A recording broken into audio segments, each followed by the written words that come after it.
Good afternoon, everyone, and welcome to Rolling Conversations this afternoon on a Tuesday. We hope you're staying dry. It's been a wet old day. So hopefully you're indoors and warm and dry and here to join us for a really exciting edition of Rolling Conversations. A man in our community and, in fact, around Australia and the world of sport who needs no introduction. A very big welcome to Kurt Fearnley to Rolling Conversations. Hey, Nick, how you going? Great, mate. Thank you. And it's really it's a pleasure to see you. You're looking well. We're going to have a chat about a whole bunch of things tonight. And, of course, everyone from our community will jump online and throw some questions your way as well.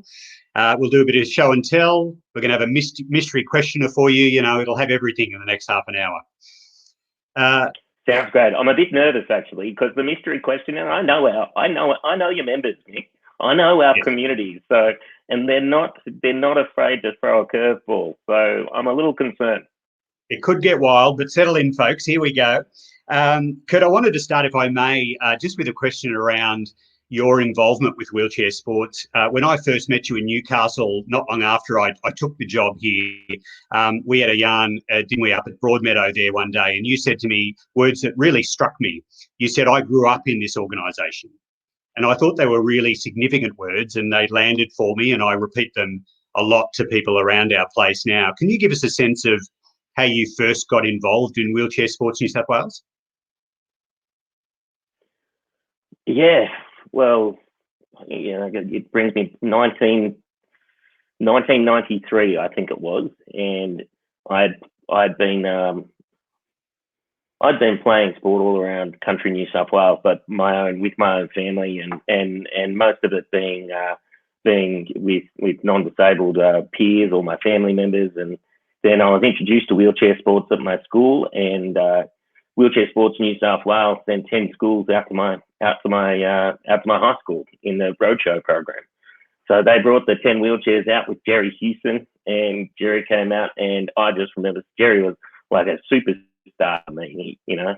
So I remember, Jerry showing me how to play wheelchair basketball, putting my peers in wheelchairs, and then I just fell in love with it. My school and my town did everything that they could to ensure that I would be associated or be able to play sport. And I was really introduced to what it is, the community of wheelchair sports in New South Wales through the Christmas camp.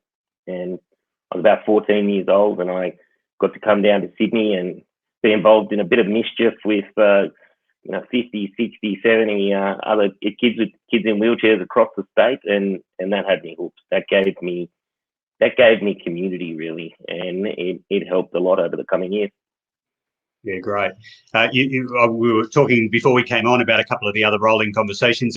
Ethan Moose there said, "G'day, Kurt," and we've got a bunch of people saying hello and watching on, so a shout out to everyone out there. We had Mrs. Yvonne Talbot, of course, the spiritual leader of our community, on Rolling Conversations recently. So obviously you and Mrs. T have got a lot of history together as well. Yeah, Mrs. T is the most beautiful yet terrifying person in my world. I'd say that because Mrs. T just had so much kindness and love for all of our family, for all of our community, and as a kid, you just didn't want to let her down as well. There's Roosty, and that's what I mean. Like you grow up in this community, you grow up in this organisation, and what I meant is, I think I spoke to you earlier about how you've had these young men and women, these young kids come through to speak to you on this show, and they feel confident and comfortable enough to be themselves and to be open and sharing about who they are. And that's what this organisation is, community where you get to figure out who you are and grow up in. And yeah, Mrs. T, she's just always been there to guide us, no matter what generation, no matter where you came from. Mrs. T would be this caring ear, but also she'd give you a clip around those ears if you deserved it. And I may have deserved one or two. Well, interesting you say that, because one of my questions for Mrs. T was whether, in fact, there was a questionnaire on screen that said, was Kurt Fearnley one of those kids that mucked up? And to her credit, she didn't answer the question. So unless you have a different point of view. Look, I was good about not getting caught. So, nice. But no, I'm sure there were some times where she had to pull me in line, but she always did it. She always did it nice and gently, and in a way that Mrs. T does. And so, Kurt, you come back each year and participated and lead. You're a leader at the Junior Wheelies Christmas Camp. So obviously, that participation and involvement with the juniors for you is still a really important driving idea. Yes. Yeah. Look, for a few years there, I was, you go up through sport, and it's like this journey that you have no idea where the path's going to go to, right? And you get lost in it every now and then. And I got so consumed with wheelchair racing, but one thing that I did miss was that connection with who's coming through next, and that connection with the community, really. And I knew that I always wanted to go back to the Christmas camp, and as soon as life had started to settle just a little, I thought that's the perfect weekend. Just keep a weekend free and get out, go down and hang out with kids like Ahmed and Rooster and just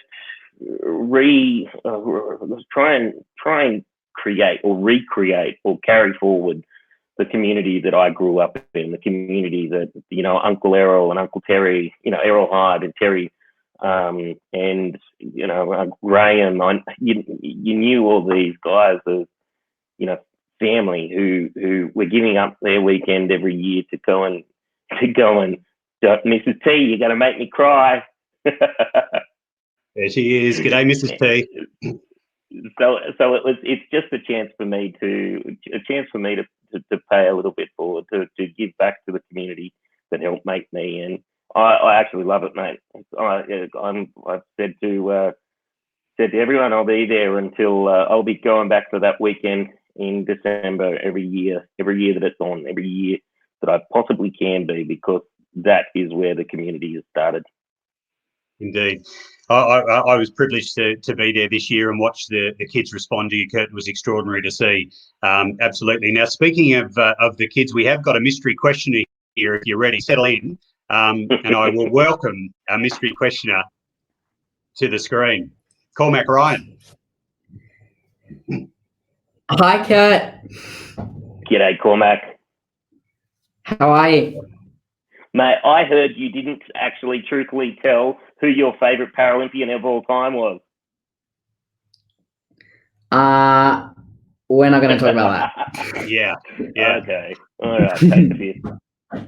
Hey, Cormac, welcome, mate. You were actually featured on Rolling Conversations, as Kurt says, a few weeks ago. It was a great yarn, but we were really keen to have you on tonight as our mystery questioner.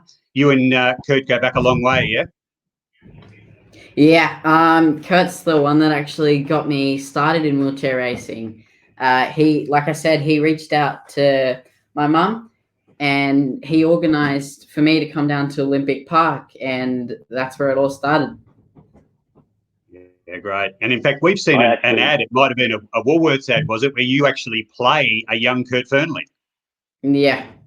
Wait, I played the future Cormac Ryan. Don't lie. Well said. Nah, fair enough. Other way around.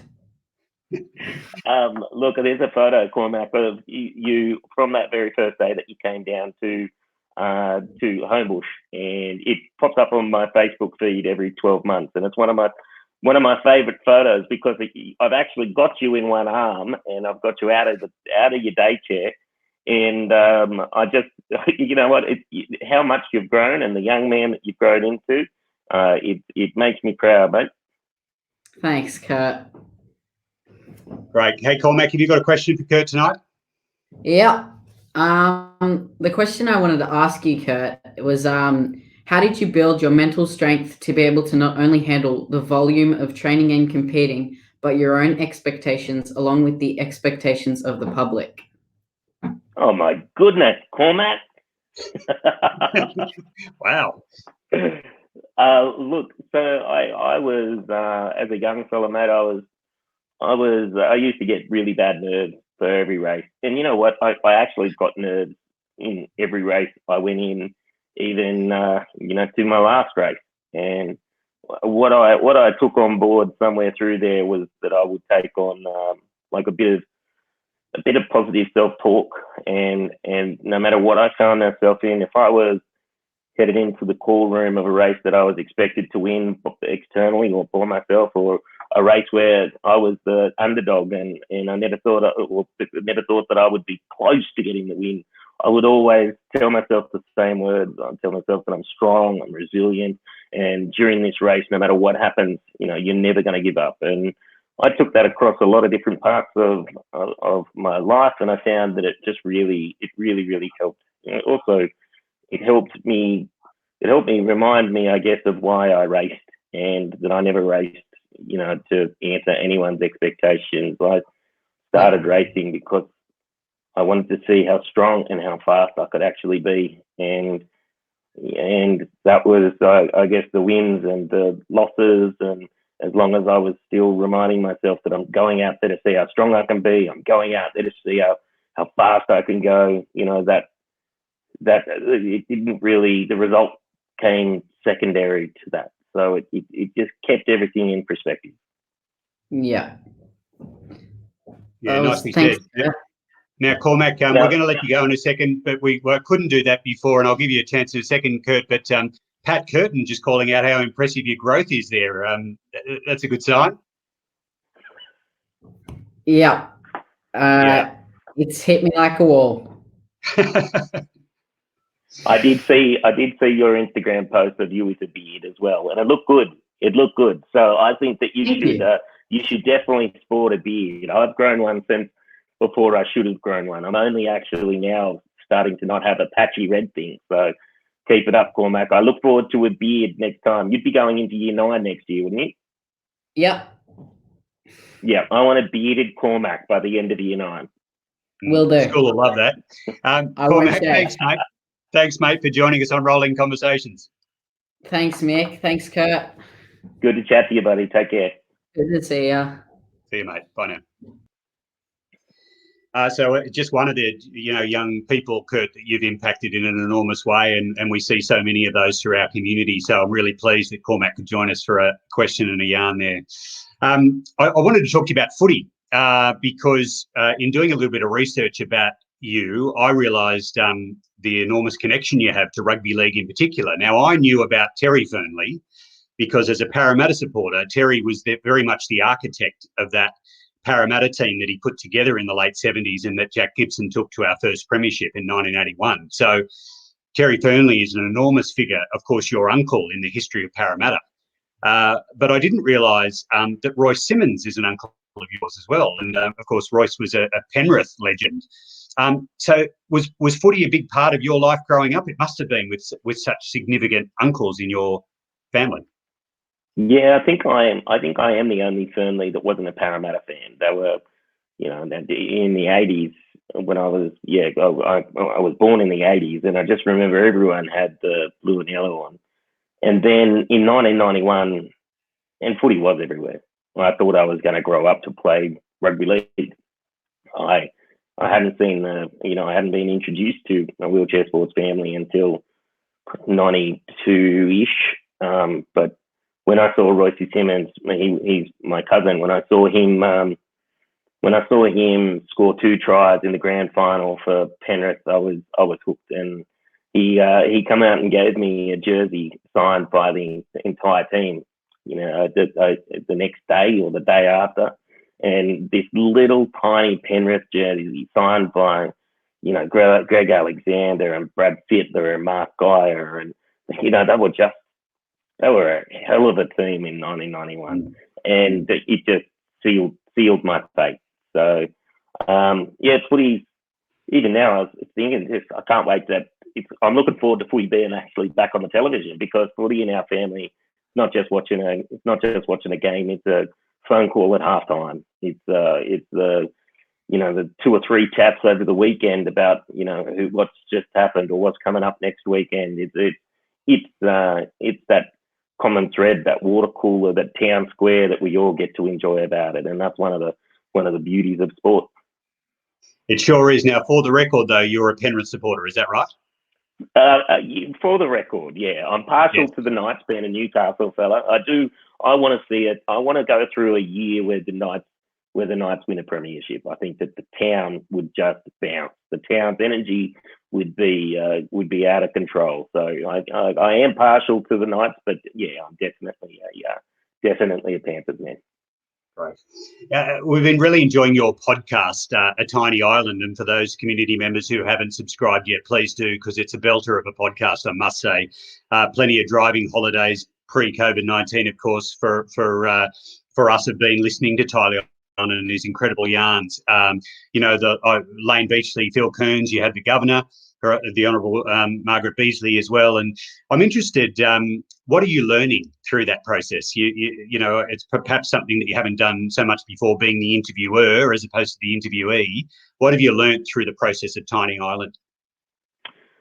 So I started it because I was finishing up in sport, and I wanted to do something that was just a little different. There was and sitting down, and I would spend my days going into rooms with hundreds of people, but never actually spending more than 30 seconds with an individual. So it was the chance to sit down and just have a yarn, and about the premise of it was about what it is to be an Australian, and I think that's owned by every one of us. It's not owned by just our athletes or just the Prime Minister. We each get an equal share into describing what our experience with Australia is, and I think that sometimes if we leave that space, if we stop really talking about what it is to be an Australian, then unfortunately it can invite people in to tell us what it is to be an Australian, to tell us that it is this way or we should be acting that way, and usually when we're getting told something, it's because there's a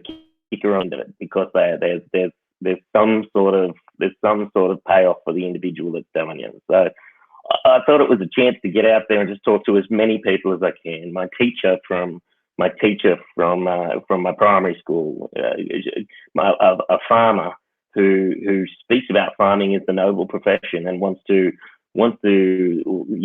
just reframe farming is what we're doing is we're growing grass. He may be a cattle farmer, but really he's in the efficiency game and feeding our nation. So I've really tried to get a different spray of people. I did try and do it over Zoom and over those first weeks of COVID, and I missed sitting in a room and just talking. So I haven't released an episode for a few weeks, but they will be back mainly because I just like it. I like being able to sit down and hear what a person's thoughts on who we are as a nation and where we're headed, and things that we can improve and passions that they have, and everybody. Probably what I learned, everybody just has this story to tell, and everybody, no matter the most interesting person in the world, believes that their story is somehow insignificant. Yeah, wow.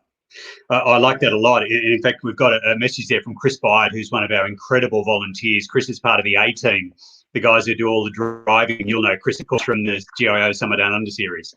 And Chris has picked me up and helped me along the way, and many, many other wheelchair athletes for many a year. And volunteers like Chris, they help sport all around this country. They are essential. And thanks for tuning in, Chris, and thanks for jumping on here. He's one of the great men, Chris Byard, and we shout out to Chris. Kurt, I wanted to ask you about being a teacher. So you're a teacher by trade, and of course, teachers have been a really important part of our community always, but particularly over the last little while, organising to schooling from home and getting resources ready and all the rest of it are just a remarkable effort by the teachers of around Australia to get ready for this homeschooling period. I wondered, would you ever teach again? Could you see yourself being a teacher again at some stage? I'm from a family of teachers. I've got my two sisters, we're really three sisters, and my brother are teachers. They're currently teaching in public education, either in primary or secondary, all around Australia. And look, what the teachers have had to do is almost create two worlds and live in them separately over the last couple of months, and somehow keep both in the air and both functioning, probably more than two worlds, because they're calling both mothers and fathers and kids on Zoom, and they're just doing a hell of a job. And it's nice in a period of time where the world falls apart, we often look to those, or we notice those who day-to-day carry us along, and teachers are one of those. Whether or not I would teach again, I don't know. I don't know. I actually thought about, during this period of time, I thought about becoming reaccredited or doing whatever I needed to ensure that I am able to teach, and just popping into schools and teaching for a day, being a casual around Newcastle. And I thought that it'd be a really different experience. But I would never say never, because outside of, those moments where you convince yourself and you're, wearing the green and gold and you're racing wheelchairs, outside of that, and there has been no more enjoyable experience when you're really engaging with a group of kids who want to learn, who want to,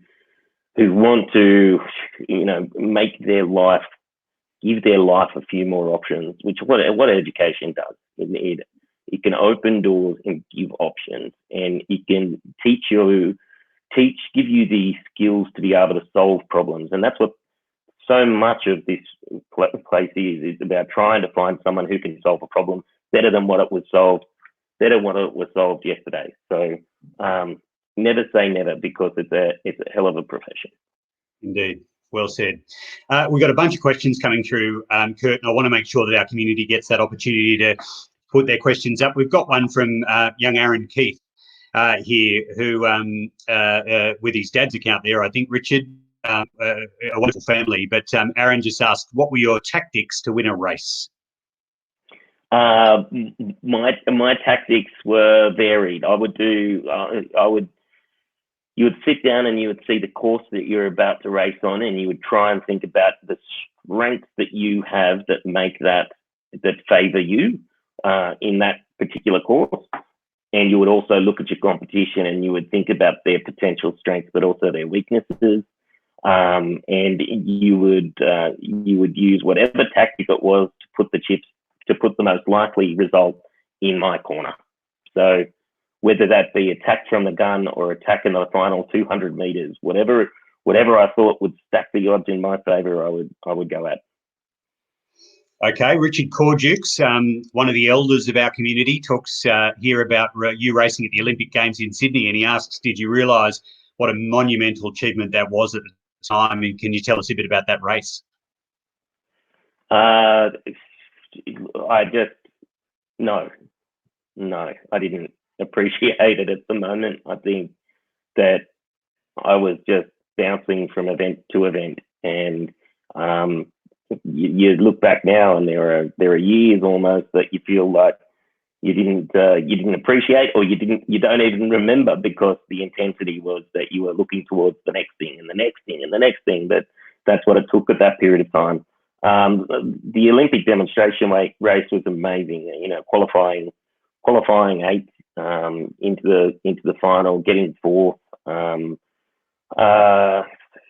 then also just having the experience in that Olympic environment, and then being introduced to my Paralympic family. It gave me, a context. It gave me the absolute knowledge that we are, as a Paralympic movement, we are different, and we have things that are the envy of the other side of the fence of the non-disabled community. That tight-knit community that we have, that family that we have, is something that is really, really special.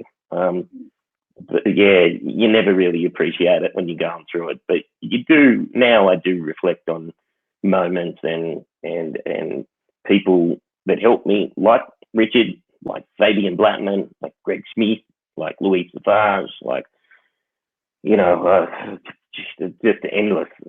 All members of our community that make sure that we build the next group a bit stronger.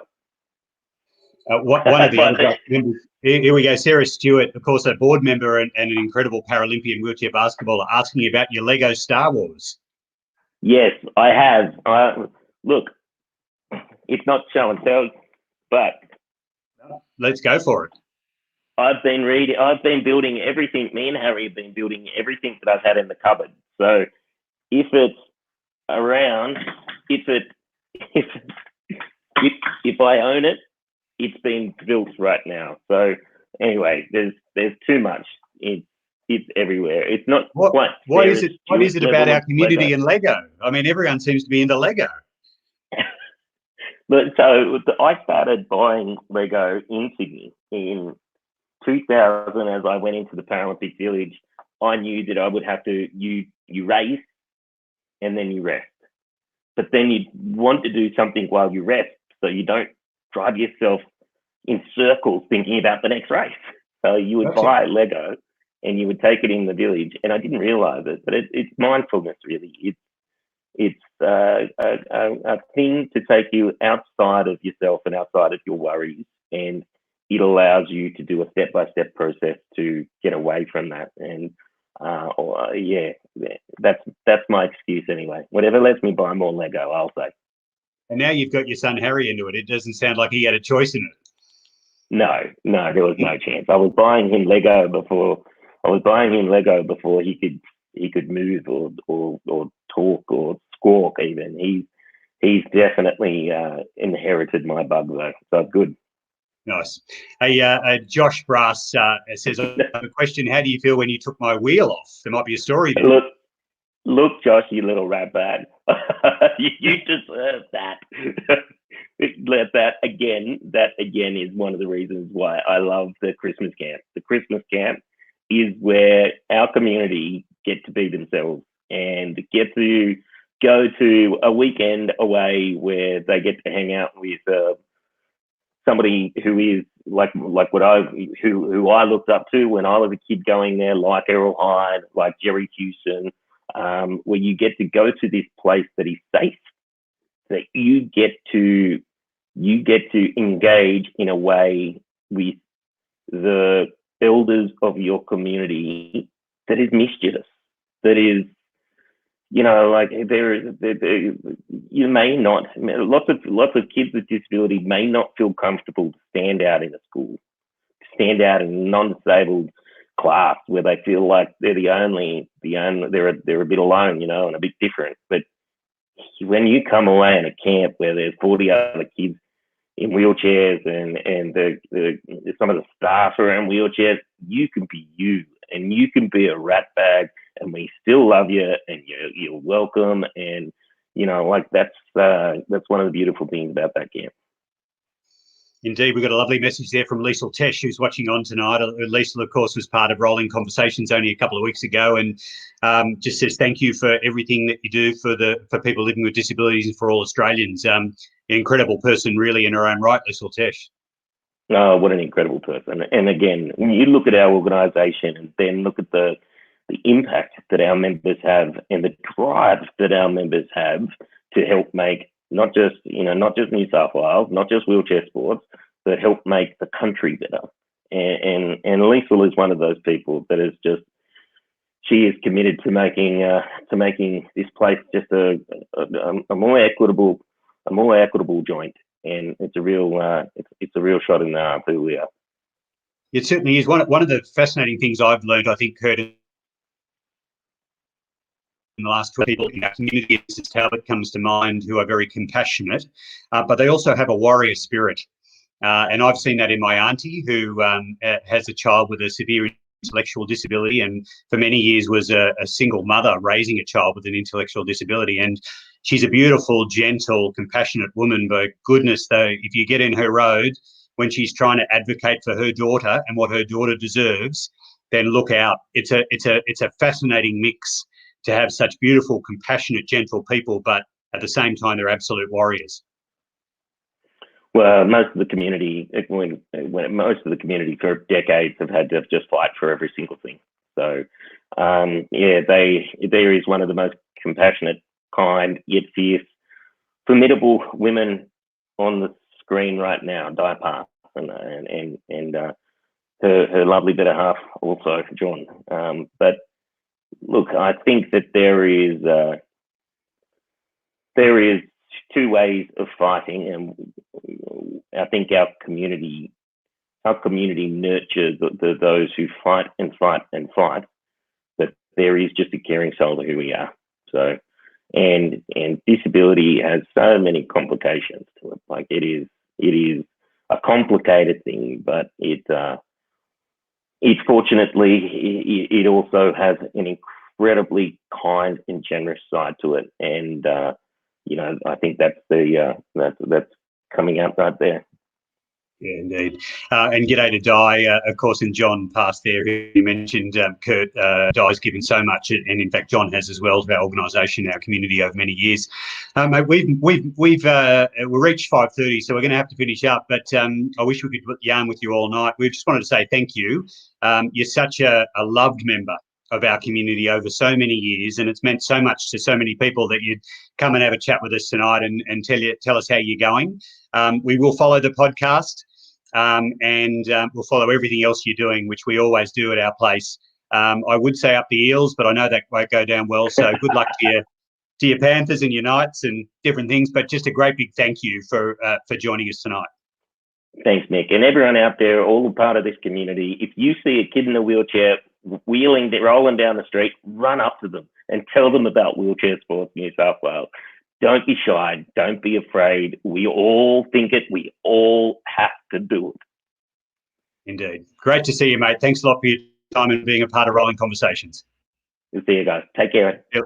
Cheers. Bye now.